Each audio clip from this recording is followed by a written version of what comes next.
I'm joined now by Peter Elston. He's Asia strategist at Aberdeen Asset Management. He joins us from Singapore. Peter, good to see you. How has this report changed your investments?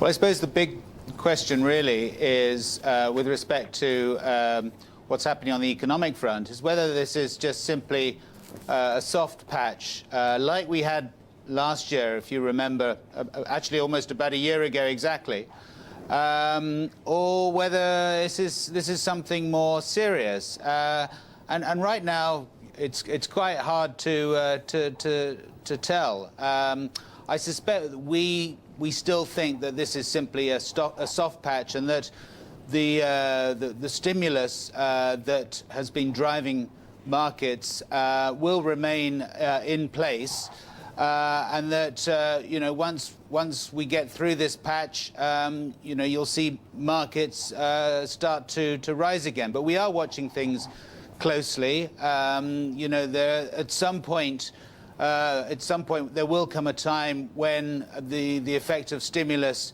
does run out. We don't think it's at this point, but as I said, we're watching things closely. But we are going to be seeing the end of QE2 this month. I know everybody's been expecting that, but how does this latest string of weak data impact the Fed's next move? Do you think that this pushes back that date of a rate rise? Absolutely, without any doubt. I mean, the end of QE2 is a de facto tightening of monetary policy. And so that is going to result in probably further weakness in the economy, which will certainly prolong or postpone the point at which the Fed raises interest rates. I mean, of course, the other question is whether it will mean that there will be a further round of asset purchases, i.e., will there be QE3? Yeah, I mean, I think right now the political support for a further round is quite weak. But of course, if you do get a period of economic weakness over the summer, then the case for that will no doubt increase. So your outlook, Peter, for the equity markets depends on whether you think this soft patch is going to get worse and we're going to end up with a QE3 as a result of that. That, I guess, would make the stock market go up. But you've got to look at the fundamentals here and think, are these markets due for a correction? Do you not think that they are? Well, yes. I think that they'd certainly got to a point where they were a little bit overbought.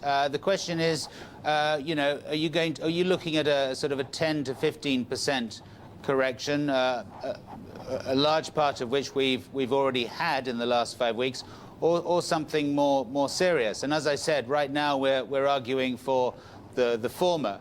The fact of the matter is that there's nothing more fundamental than supply and demand, and that is driven by liquidity. Monetary conditions are going to remain very loose because economies are weak, and that is ultimately what you have to look at as an investor. Stock markets are not driven by economies; they're driven by monetary policy, which drives supply and demand. And unless we get a serious contraction in economic activity, similar to what we had in 2008, then I think the case for remaining invested in equities is strong. Right. Of course, there's a chance of more weakness in the short term, but you have to be very brave or very lucky or both to take advantage of these short-term corrections, because of course when you sell, you're imposing yourself a decision to buy back, and you've got to get both of those decisions right.